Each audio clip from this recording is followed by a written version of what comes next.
Welcome to this episode of the YAHOWAH blog. This is part 2 of The Man from Edom. So that we are properly calibrated, Yeshayah, the great prophet, Isaiah, speaks of a choder in the 11th chapter, devoting the entire 11th chapter to the one man and all of human history that would be empowered by the 7 spirits of YAHOWAH. The choder, as he will explain, is the same as the final Zeroah, the one cultivating the harvest. Similarly, as we consider the voice, the call of YAHOWAH, and the Bashar, herald of Dod, we find that Yeshayah Isaiah presents them also as one and the same. And in this regard, the man from Edom is also the Edom Part. They speak of the same individual. And all of these accolades, or if you wish to call them titles, names, if you will, belong to one man. And that individual is known as Yada. This is his ongoing story as told through the prophet Yeshayah Isaiah. He continues and says, YAHOWAH has made a promise, and this is by his right hand and through his empowered and fortified Zeroah, the capable arm who sows and cultivates the seeds of the harvest and who shepherds the flock. This is the mighty shepherd Wook, should you be interested in making acquaintances. All right, so this is from Yeshayah 62:8. We're getting very near the end of the prophetic revelation of Yeshayah as he speaks of this man vociferously, because his role is to serve YAHOWAH and his people in the end of time. It is YAHOWAH who has made this Shabat, this promise. He has affirmed his vow based upon 7, which is the number of the Moed Mekre, recognizing that the first 3 have been fulfilled, and it is the Zeroah who will have responsibility over orchestrating the next 2, both Shabuah and Teruah, making Kippurim possible and Dod's return, and then such that we can all camp out on Sukkah with YAHOWAH thereafter. The very right hand of God conveys YAHOWAH's authorization, his authority. And the final Zeroah has God's authorization. He is operating under YAHOWAH's authority. The hand speaks of influence as well. So it's not just authorization and authority, it's also influence. And it is this final Zeroah that will influence YAHOWAH's people on behalf of our God in these last days. Zeroah, as we have learned, is based upon the actionable root zerah. Zerah means to sow seeds that take root and grow, producing a productive harvest. In this case, the Zeroah is not only foretold by YAHOWAH, a promise made by YAHOWAH to his people regarding him.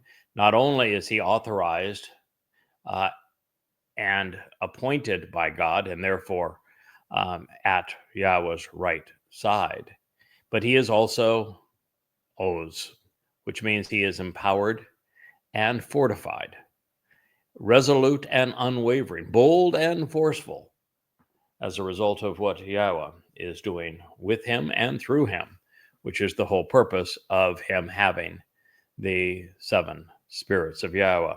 As a matter of fact, as it relates to Oz, it would be similar to YAHOWAH saying that the choder is being equipped with the spirit of Giborah, which would be to be emboldened and empowered, confident and courageous, a capable man operating under the authority of Yahowah. And so this is Yahowah, Isaiah 62:8. And since we're speaking here of the Zeroah, and that is someone that Yahowah speaks of quite often.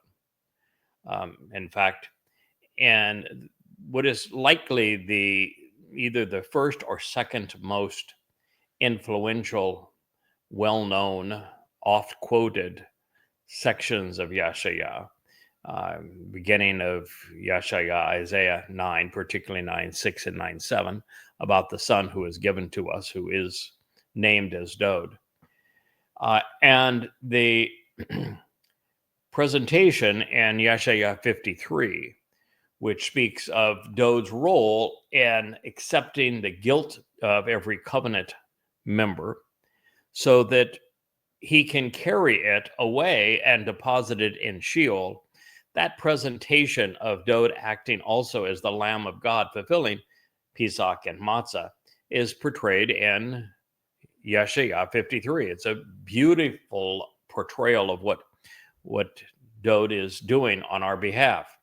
Now, it opens by asking if anyone has determined the identity of the Zeroah, plural, the multiple of them. And it is in Yahowah that he identifies one of the three.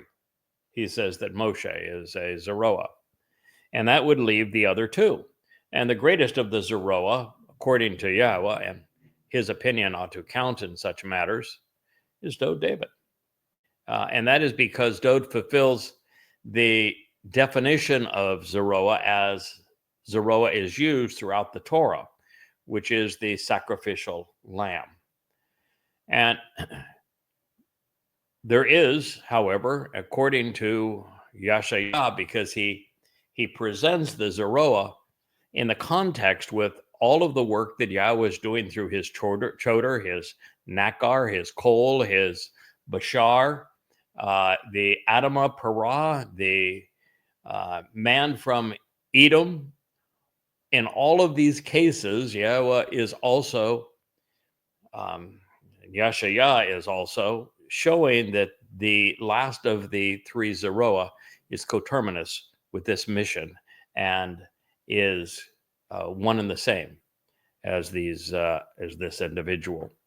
And so he's asking if anybody has figured it out. And it's interesting that until I began writing about and properly translating Isaiah, that this question was answered. And I remember trying to answer, who in the world is he talking about? Three Zeroah? Who are the three Zeroah? We need, in fact, what Yahowah is saying, in effect, is until you know the answer as to who is the one that is going to explain the identity of the three Zeroah, you're really not in a position to appreciate the prophecy that he is presenting in Isaiah 53. So it's exceedingly important. And in this regard, I recall the first time that I was confronted with this and tried to translate it accurately and come to understand it, that I was immediately taken to looking at a concordance, really. And because up to this point, I had used Zeroah as sacrificial lamb, which is the Torah's definition, and relied exclusively on the Torah's definition, as opposed to considering the actionable root, which is Zara, one who sows seeds to take root and grow to produce a productive harvest, and which is how Yahowah uses the term. And I decided that since the definition of Zeroah had to be opened up because there was only one sacrificial lamb, only one met that Torah definition of it, and now we needed to look at the verbal definition of it, and I was uncomfortable just rendering it as such without validating that every place it's used in the prophets, we could consistently define it. And so what that did is it took me to Chronicles, and it took me to the ultimate Sermon on the Mount, which is when Solomon is dedicating the completion of the home for Yahweh's name that was built to the specifications that Yahweh discussed with Dode, and based upon the materials that Dode had provided, the instructions to his son. And now that it's complete, after going through and having a lovely discussion about all that Dode means to the family, Solomon jumps into this future discussion of this man that he refers to as the Nakri, which is a variation of Nakar. Nakar is observant foreigner, and Nakri would be my observant foreigner, personalizing it. And he tells his people that in the end times, at the very end, this is the person that you need to listen to. And he then uses the term Zeroah, which is what brought me to that prophecy,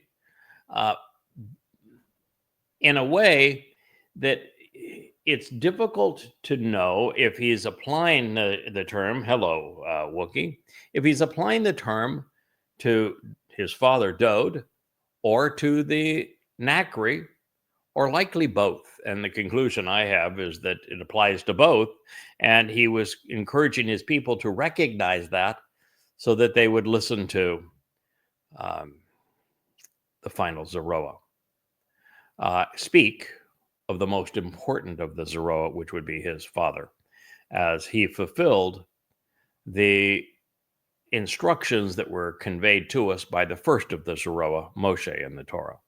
And so this is how I came to have a more expansive understanding of what this term means. And it helps you understand what my thought process is anytime that I'm trying to produce an accurate definition of a word that obviously means a great deal more than what it is rendered in English translations. Then I'll go to great lengths to try to determine its meaning. And as you do, I looked up every single use of Zeroah throughout the Tanakh.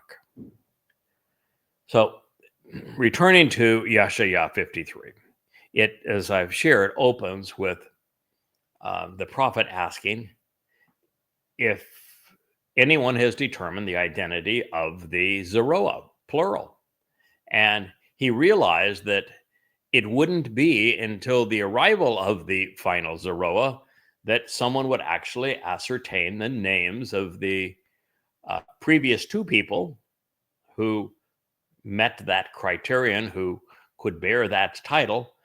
And so now with the final Zeroah, recognizing the first two and realizing how Yahowah had used this term in conjunction with the voice of Yahweh, with the Bashar of Yahweh, with the man from Edom, with the Edom Part Two, this bloody red man of the earth who is fruitful and productive as Yada, that it was obvious that we now had the answer. And now we were for the first time able to explain the rest of Yahowah 53, that it was Dode who was fulfilling it, not a mythical Jesus Christ. And the way it was fulfilled is that Dode, as the Passover lamb, accepted or opened the doorway to life, and then as with his nefesh on matzah, carried our guilt into Sheol, bore it, and carried it away for us. So this became a rather poignant prophecy because every time we come upon this term, Zeroah, it must be properly attributed to one or all of the three men for whom it applies. And also relevant is that Zeroah, the one who cultivates the harvest, is that he is responsible for the fulfillment of Shabuah and Teruah, which are harvests. and they will be fulfilled on behalf of the surviving remnant of Yahweh's people, of Yisrael, as they are prepared for the ultimate family reunion. So affirming that Yahweh was addressing the Shavua Katsir of standing grain as it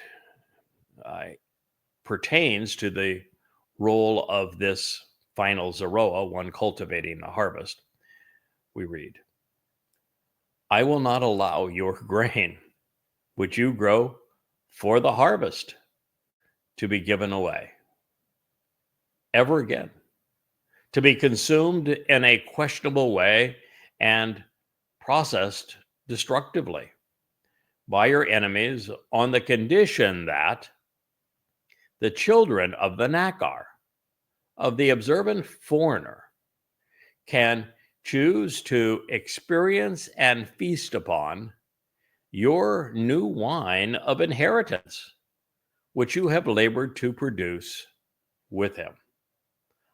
A conditional phrase, some of my favorites. When God says, I will do this for you, but you have to do this for it to materialize, to capitalize upon it. And that's what we have here, is a conditional phrase.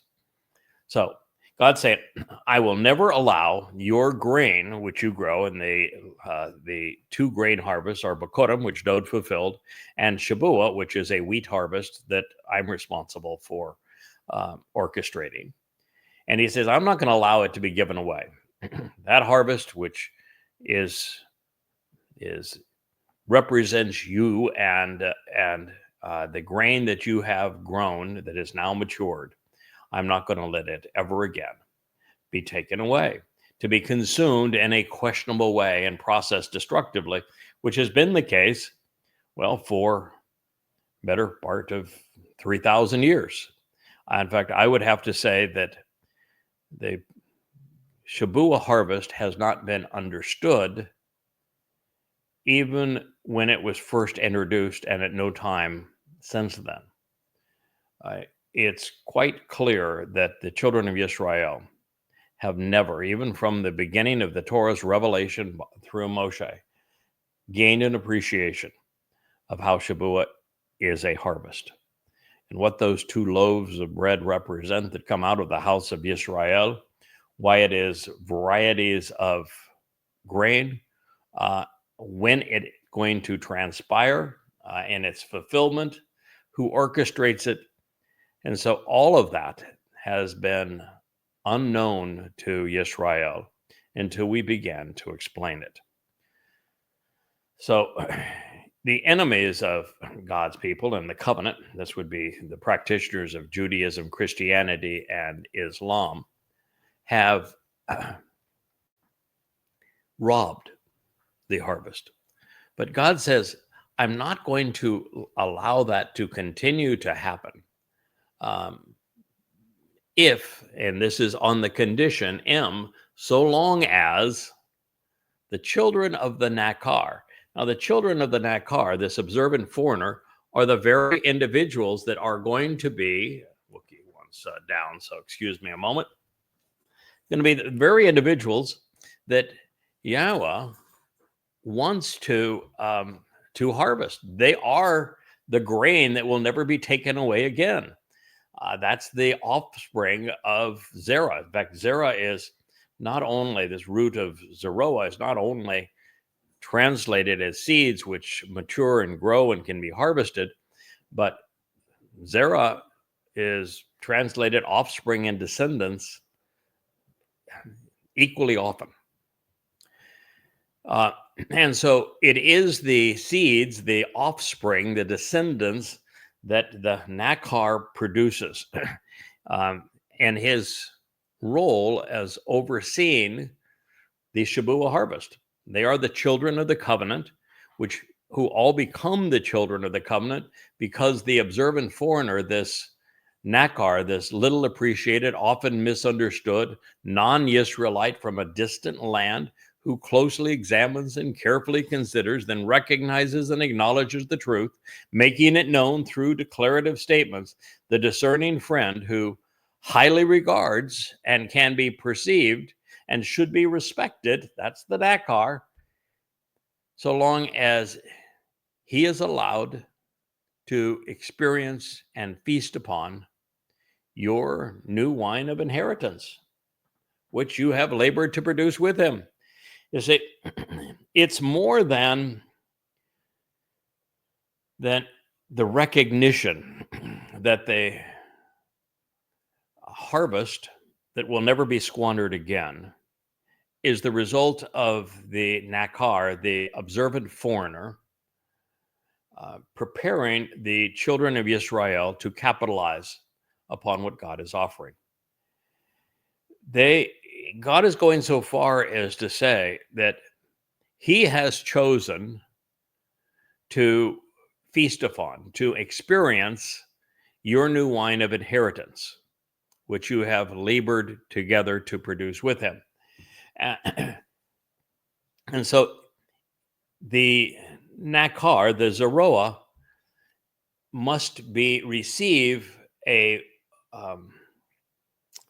welcome, the approval of the Yehudim who are trying to collaborate with him, who are part of this harvest particularly as we transition from Shabua to Towrah, leading to Kippurim, because the new wine of inheritance, this is going to tie directly into Yahowah's presentation of the fact that as he announces the man from Edom, he's going to immediately identify with the wine vat that he has tread in alone, and he's going to explain this man is attired in bloody red garments, which are appropriate.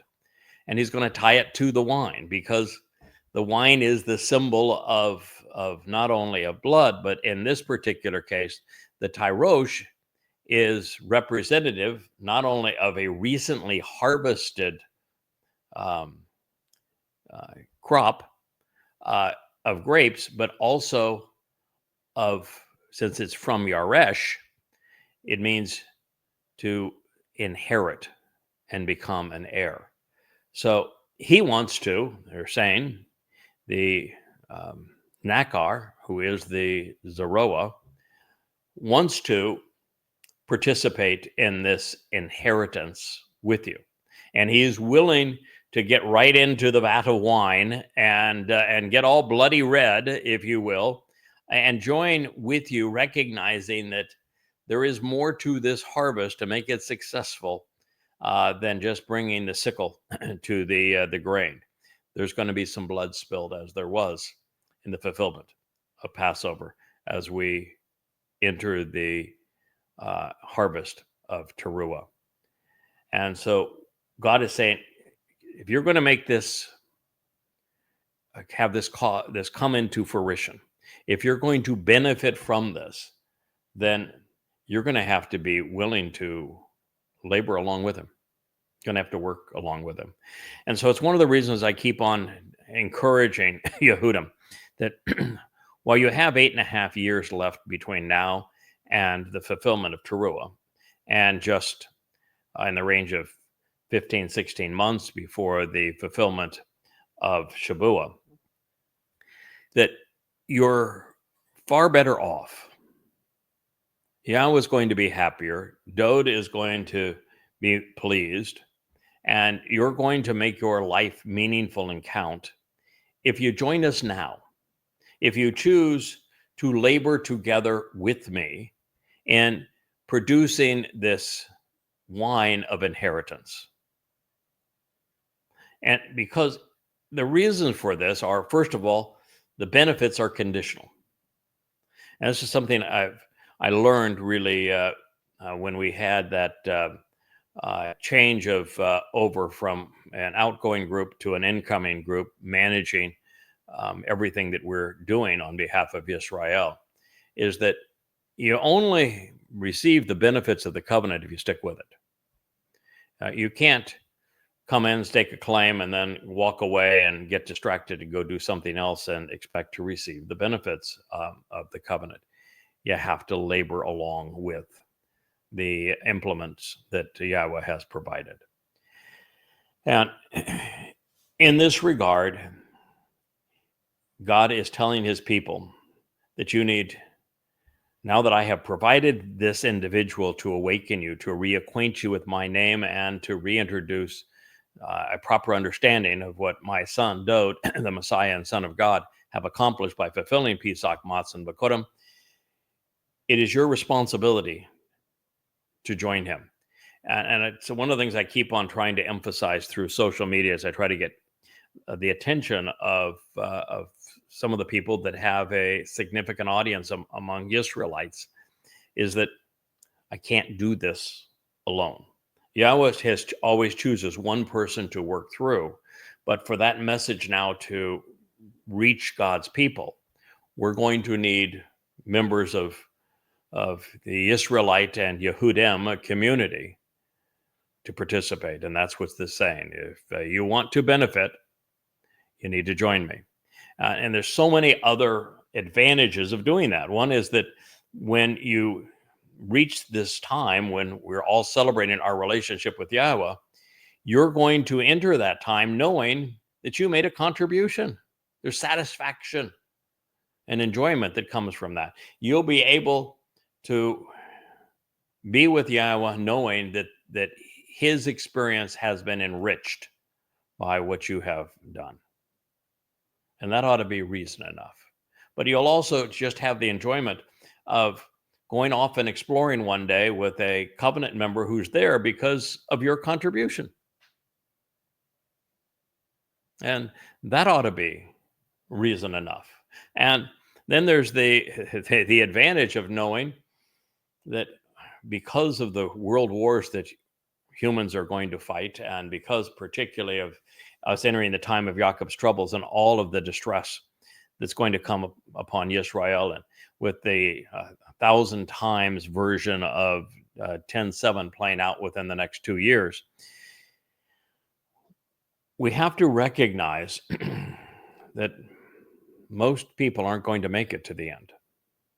And so if you don't act now, you may have no chance to act later.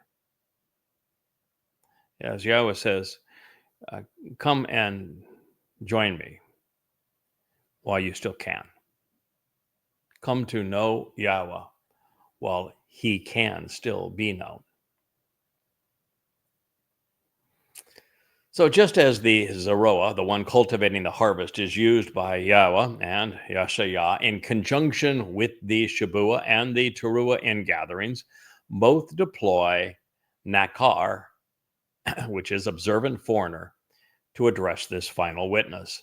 And in this case, you'll notice that not squandering the gift of the harvest is conditional upon encouraging and allowing the Nakar, observant foreigner, to participate in the inheritance represented by the harvest and the production of new wine, such that you are working with him alongside. And that is to say, there will be another harvest after Shabuah, and it will entail some bloodletting, as was the case with Pesach, and Yisraelite participation. And as such, this is yet another reference to the sacrifice of the Edom Part during Teruah, and to the anointing of the mercy seat of the Ark of the Covenant on Kippurim with the blood of this same bull, along with the goat representing Elia. So we continue. Truthfully, this is because those who gather together at the ingathering of the harvest with him, Asaph, Hugh. Asaph is one of the three terms that is used repetitively in conjunction with the two harvests. Well, there's three all total. One is in our past, Bikurim. They are called a katsir, which is the title of this volume on harvest. Katsir literally means harvest. Asaph, which is an ingathering, which is where you withdraw the those who are being received out of whatever it was that was being harvested, whether it be grain or olives or grapes. And then there is lakat, which is a gleaning, which is a secondary harvest. So the main harvest is called a katsir. It pertains to Shabuah. A lakat is a secondary harvest, typically smaller and more work, and it pertains to Shabuah, Teruah. So katsir, big harvest, Shabuah, it's grain. Lakat, which is the gleaning, secondary harvest, much more work, smaller in size, pertains to Teruah, which is the day of the herald.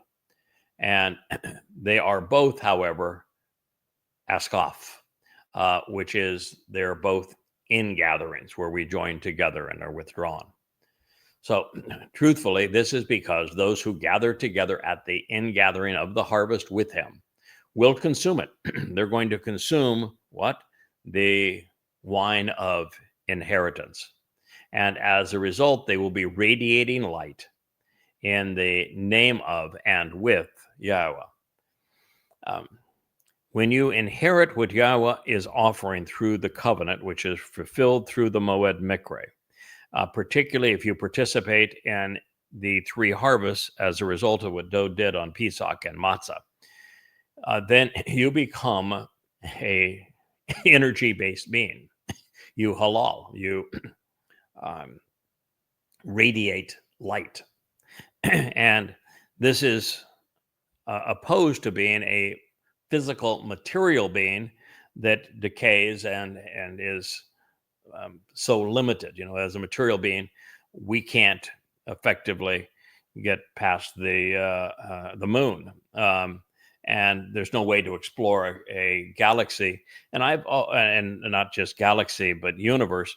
And I've always referred to the universe as, several hundred billion galaxies, each with averaging several hundred billion stars.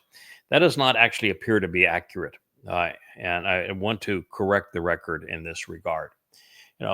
If you go back just 50 years, science thought that the universe might have been defined by the Milky Way and that nothing was beyond our galactic home within the Milky Way. And that it may be, in the magnitude of 100 million light years across at the maximum. And then over this past 50 years, we have gradually come to realize that because of the Andromeda galaxy in particular, that there are other galaxies out there. And we have now identified in the range of 2 trillion of them. And each of these galaxies has anywhere between 100 billion and 300 or 400 billion stars within them. But that isn't even the proper scope of it. And that is because all we can see out now is about 13 to 14 billion light years removed from us. That is not, however, the edge of the universe. Because the further things are from the center of the universe, as that Big Bang, a term that Yahowah used to describe the creation of the universe, and this transition from light energy to matter with the confinement of quarks. When that happened, they're talking, their best guess is looking back on it from Earth time, about 380 to 400 million years after the Big Bang. Once that occurred, the universe began to obviously expand, and was thought that it would expand at the speed of light and then ultimately be slowed and drawn back in as gravity took its toll. But that isn't the case at all. The known universe, the part that I'm even talking about with 2 trillion galaxies, is just the known universe. It represents 6% of the universe that we can measure with 94% being dark energy and dark matter, which is a form of attraction and a form of repulsion that we can't even understand.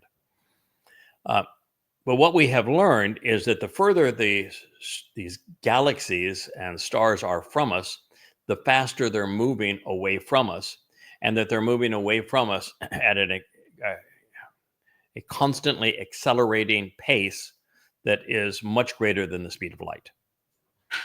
And the only way for that to happen is that the space and the universe itself is expanding.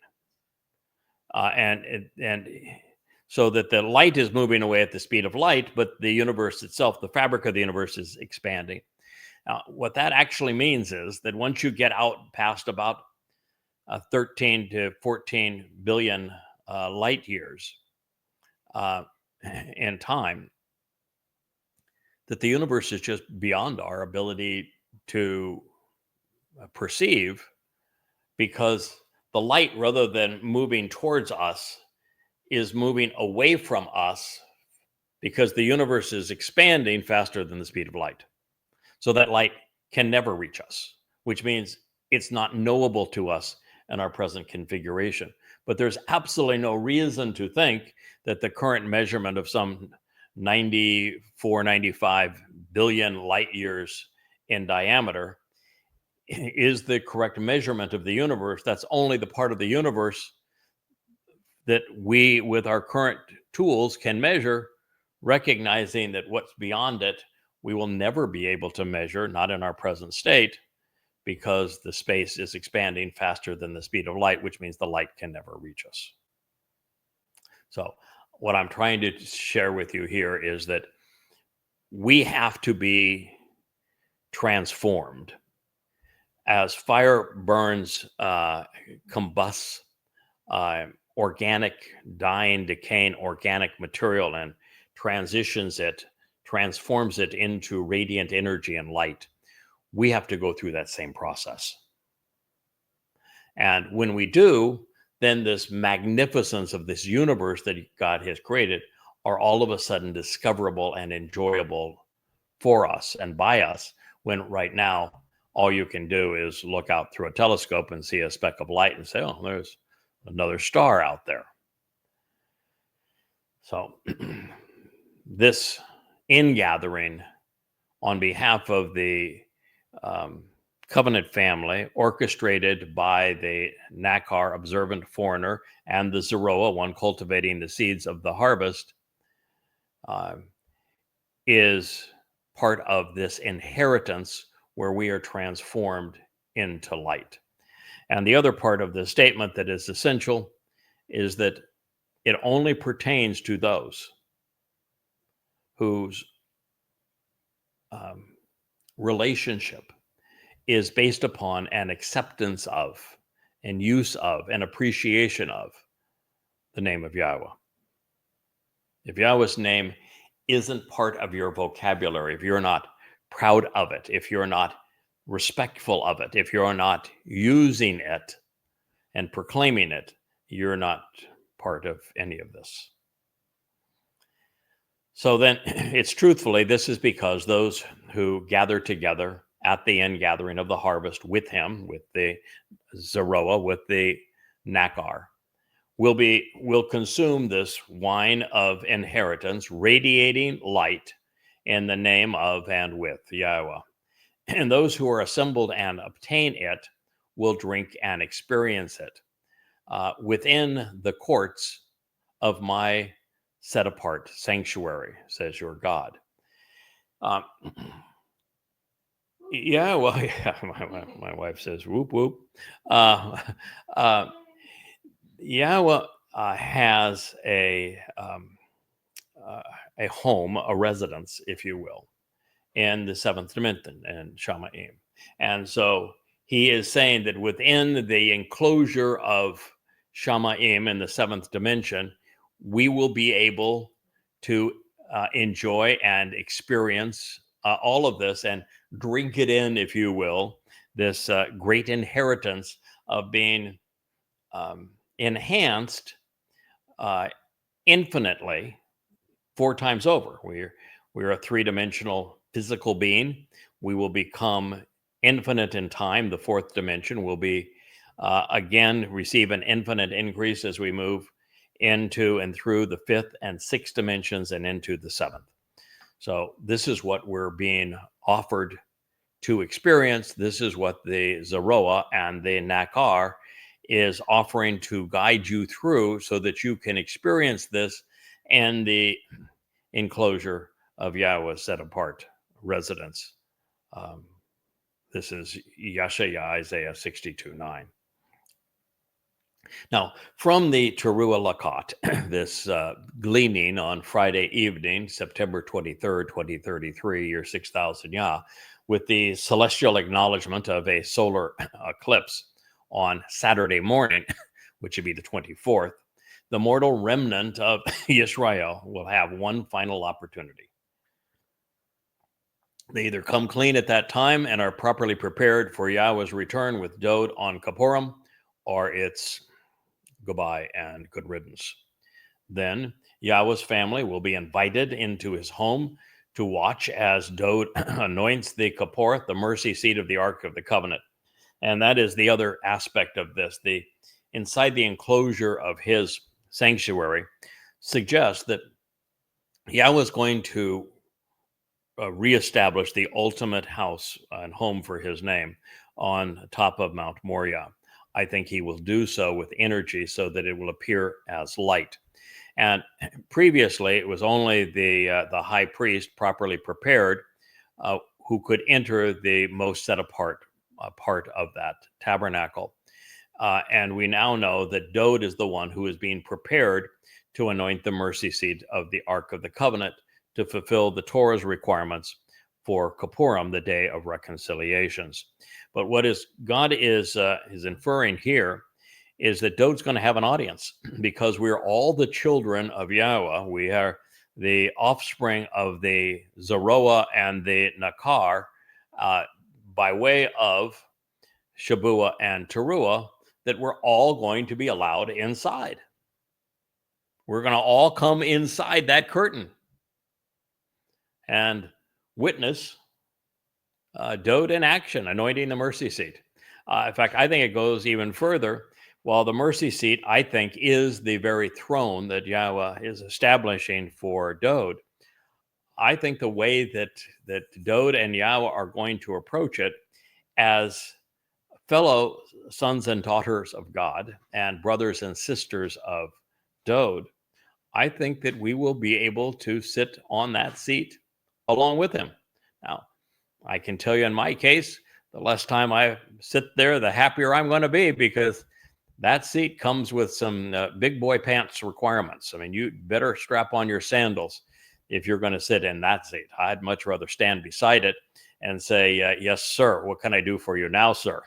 But we will have that opportunity, and I can certainly picture myself sitting there for a second or two and said, okay, that was fun. I'm glad I had that honor. And now let me get up before somebody mistakes me for the guy in charge. So this is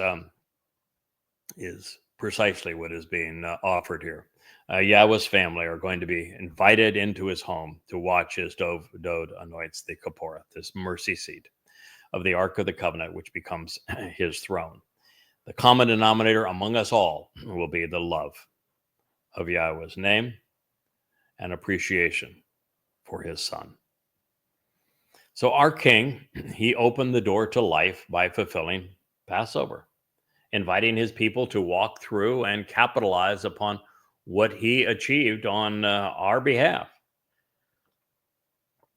Unfortunately, even 3,000 years after he volunteered, 2,700 years after Yashayah brought this to our attention, and nearly 2,000 years after honoring his promises in 33 CE, there were still no entrants.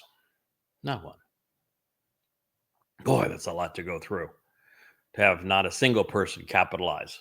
Therefore, the Choder, God's final Zeroah and Nakar, would be equipped and tasked with the responsibility of reestablishing the way for the people to pass from death to life, from estrangement to reconciliation, from matter to light, from earth to heaven. That's the job. Let nothing stop you from choosing to actually pass through that door, we're told. Good advice. Let nothing. Not your rabbi, not your prime minister, not your IDF, not your neighbor, not your progressive rabble-rouser, not some protest, not another post on X. Let nothing. Actually, Israelis, that's something I learned here recently. Israelis are not nearly as enamored with X as the rest of the world. Maybe it's just too bright for it, being part of that goldfish bowl. Only 36% of Israelis post anything or even visit X at any time. X is not popular, but Facebook has a 87% share of Israeli attention, with 87% feeling more comfortable in that environment. And I can see how that would be the case, because while X is black and people spitting at each other, and you have sound bites that are about as in depth as what you would expect a goldfish to be able to remember, and 80% of the participants are either bots or impersonators or just Looney Tunes on in that environment. What you find on Facebook is that it is a much more adult environment, much more interactive. You can combine these kind of video blogs in a long format and get people's attention. Where on X, if something's longer than 2 minutes, you're done. People will pay attention, and they will communicate alongside in real time and thereafter. So there's a genuine narrative and discussion between people in a congenial environment where we can learn and grow together. And so it's not surprising that the more familial aspects and the more cerebral, thoughtful environment that is available on Facebook appeals to Israelites. And of course, also so does YouTube, because of the video format there and the ability to play those videos on any instrument at any time appeals to them as well. So we're hearing here, let nothing stop you from choosing to actually pass through that doorway of life, the doorway into my home. It's been open for you. The Choder, the Nakar, the Zeroah, Yada has pointed you in that direction. He's explained where that door is, how it's assessed, what you need to do to be let inside, who opened it for you, what day it is opened, what days you can avail yourself of this offer. I've done all of that for you so that you can capitalize, and you should let nothing stop you from passing through that door. Of your own free will, prepare the way for the people. Now, this can be for the one or for the many. For the last better part of 23 years, it's been the one who is choosing to prepare the way, telling God's people they must turn around, they must change direction, they must pay attention, they must face reality, and who is devoted to making ready the path, the derek, for the people, for the family. Now we have a devoted team of people who are committed to help disseminate the information that needs to be known regarding the way to Yahowah, and who are serving Yahweh's family. You should be resolute in your determination to build up and cherish the Mesilah, the raised highway, Oh my, those are powerful words, because there is a place that is profound, also covered by this same prophet, that speaks of the Masilah, this raised highway that needs to be prepared for God. And it speaks specifically of a cold voice that is doing this with his words, or with Yahweh's words to be more correctly stated.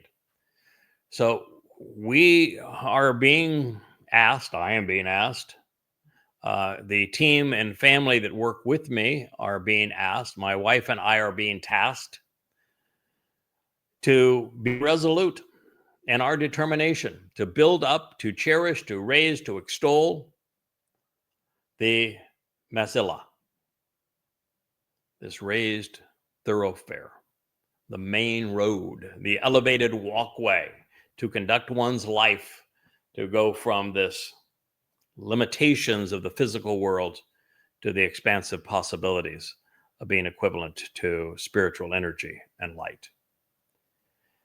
And then it says the same thing that we read elsewhere: toss away and remove the stumbling stones. The stumbling stones that block our way on that path are principally religion and politics, but also conspiracy and militarism. I wrote a piece this morning that I posted on Facebook about the people's just inability to communicate meaningfully and honestly today, and the kind of political and religious platitudes that are thrown out, just and so the stumbling stones are vomit on the way. It's just rubbish, verbal diarrhea, if you will, that has to be cleansed out of the way.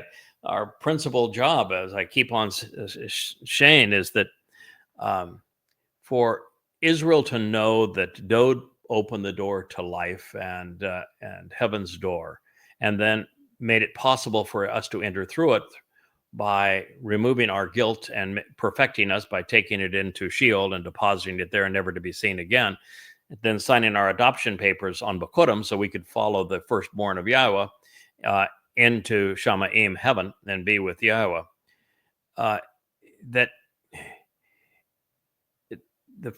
To have Israelites perceive that Dode did this, and that he was the actual Messiah, that he was really the Son of God, that he is our Savior, that he was the one who returned in 33 CE, year 4000 Yah, requires an enormous amount of effort to toss away and remove the stumbling stones, the impediments, these religious lies that have been piled on top of the truth that literally have to be pushed aside for anyone to have an understanding of what needs to be done, or what to accept.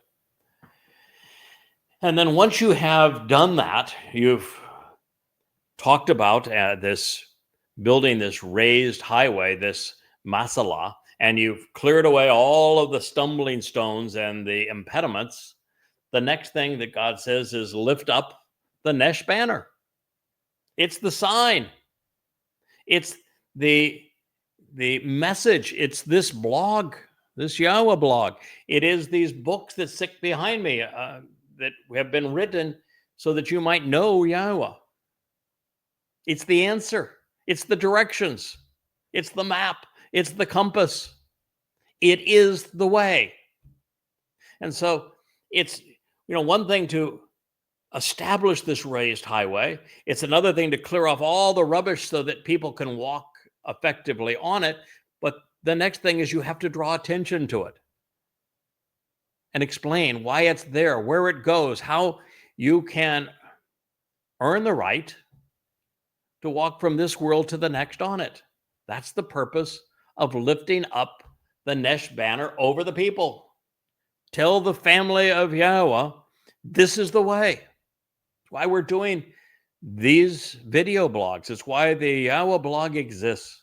It's why all these books exist. It's why we're trying to integrate the website that has the bookshelf for all of these and this program so that you see it as a cohesive whole,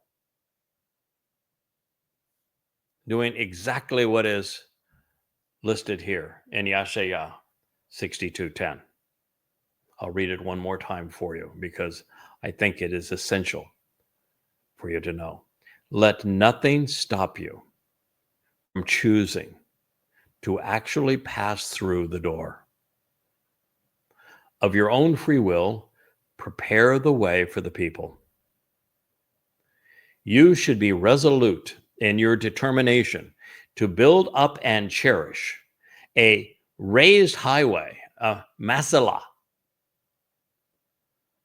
a main road, a thoroughfare, an elevated walkway. Toss away and remove all of the stumbling stones, all of the impediments, and lift up the Nesh banner over the people. This is it. That's Children 101 in a nutshell. That's the job. That's the reason for it. The cause and the consequence, the opportunity. It's what Yahweh is offering his people. It's the way to capitalize upon it. So, to say that there's a lot to unpack in this prophetic pronouncement would be the understatement of this program. And we will go through that, and then that will be the conclusion of this episode 2 of The Man from Edom. It all begins with a sense of urgency from someone who knows the situation exceedingly well. And Yashayah, in this case, saw heaven's door. He saw it opened before him while he was with Yahweh 2,700 years ago, and he was horrified when he noticed that no one was waiting outside. Not a soul. So when the Towrah is in place, and the Nesh is written, and it's spoken, and it's on display, and with time running out, the prophet encourages his people not to make that same mistake. Pass through the door now. There was none of you there 2,700 years ago. There's not been anyone there over this ensuing 2,700 years. Now's your opportunity. The highway has been erected. The stumbling blocks have been removed. The sign pointing the way, this banner, is now proclaimed above it. Don't let anything stop you now. Do what you didn't do before. Time's running out. Soon it'll be too late. Pass through that door without delay. The second part of Yahweh's appeal is an ode to something he wrote. Well, that's way back in the 40th chapter of Yashayah. And I think I'm going to hold off on sharing that with you until our next episode. It is in the 40th chapter that we read something that just resonates and makes this particular proclamation shine. It is the way that we develop our understanding of it and appreciation for it. So let's return to this in our next episode, episode 3 of the Yahowah blog on the Man from Edom. I thank you for listening.